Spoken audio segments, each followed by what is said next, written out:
Los youtubers Chumel Torres y Wherever Tomorrow se enfrascaron en una pelea en Twitter, luego de que el primero decidiera hacer una broma sobre el asesinato del pirata de Culiacán. «Descanse en paz el pirata de Culiacán donde quiera que esté», escribió Chumel acompañando el texto de una foto de Wherever. La publicación no le pareció tan graciosa a Gabo, quien respondió usando palabras altisonantes.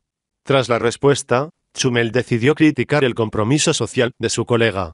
«Defendiendo el compromiso social que te caracteriza, como siempre», finalizó.